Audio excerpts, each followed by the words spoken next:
Thanks for the invitation. I'm really grateful. This anniversary, I think, is significant. Their anniversary has gone on around the country at the moment, at different place places of when they were founded. But to have the 150th for Bolton I think is absolutely tremendous. Exactly what's said. We need to think back on 150 years ago when those comrades, brothers and sisters came together, because actually what they taught us was fundamental. They discovered a secret, and it was a secret that was discovered in the small workshops, particularly in this area, the small industrial workshops, and yes, in the field. And the secret we then put on our banners. It was unity is strength. An injury to one is an injury to all. And later, in more modern, particularly in Latin America, the workers united will never be defeated. And that secret we gave a word to, a name to. It's the secret of solidarity.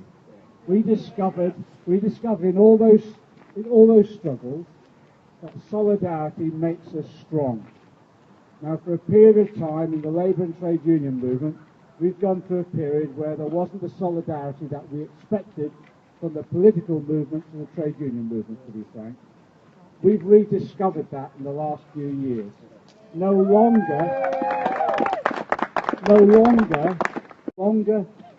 do or should any Labour politicians look upon the trade unions as somehow an embarrassment, as they were under some period under New Labour, unfortunately. We've rediscovered that we are one movement again, the Labour and trade union movement. And that's what makes us strong. And I tell you, in the most difficult circumstances, we're winning. We're winning because we're working together.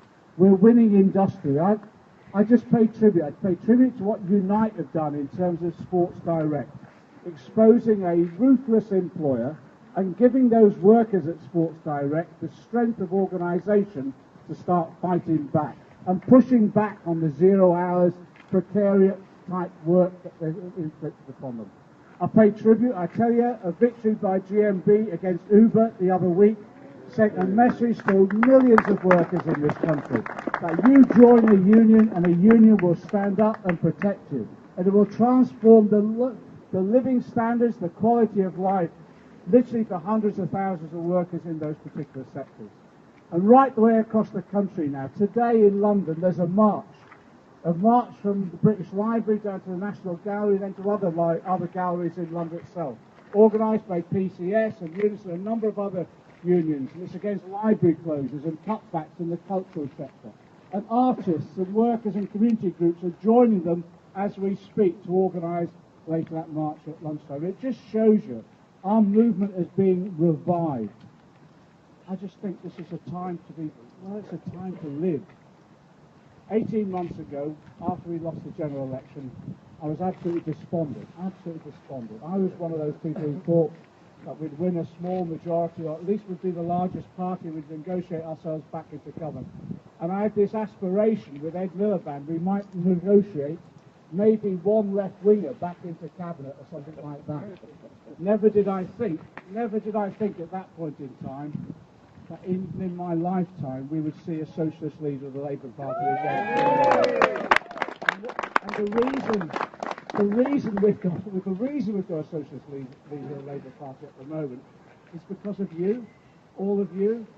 You've given people hope that we can transform our society, and we can do it through the Labour and trade union movement combined. A socialist leader of the Labour Party, an active, mobilised trade union movement taking us back into government.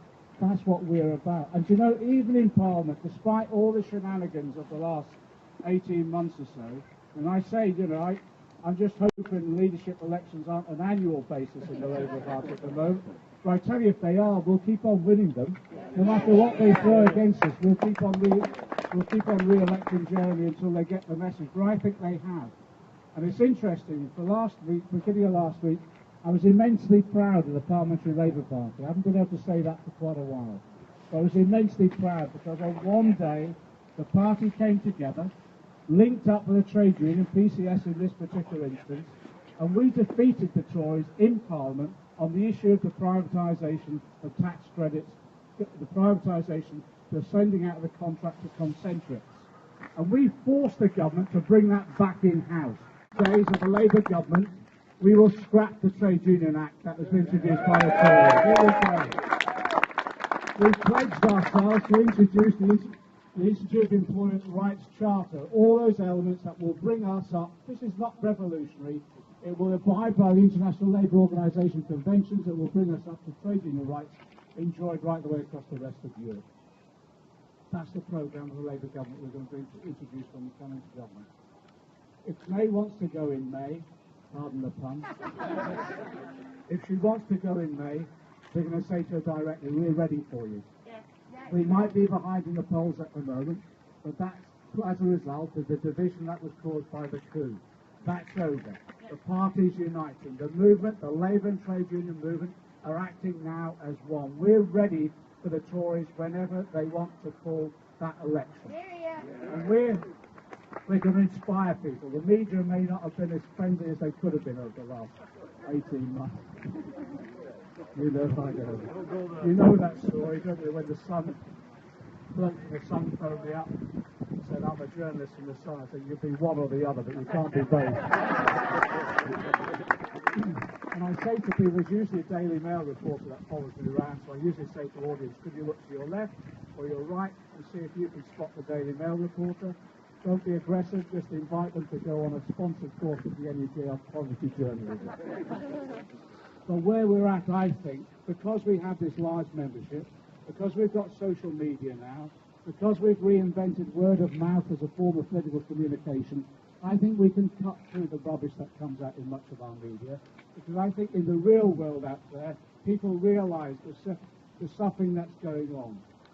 If you get a chance in the next couple of weeks, we're going to hold across the country, as we're organising it for the Thursday before the autumn statement, simultaneous showings of Ken Roach's film I, Daniel Blake, because that depicts some of the human suffering that's been inflicted on people as a result of the austerity measures over the last 7 years. I believe people out there know what's happening within our society. They're not believing the media, but they want an alternative. They want an alternative that will give them hope, and that's what we're going to give them. And we're going to tell them what the society will be like when we go into government. It will be one where we radically transform it, radically more democratic, radically more equal, radically fairer.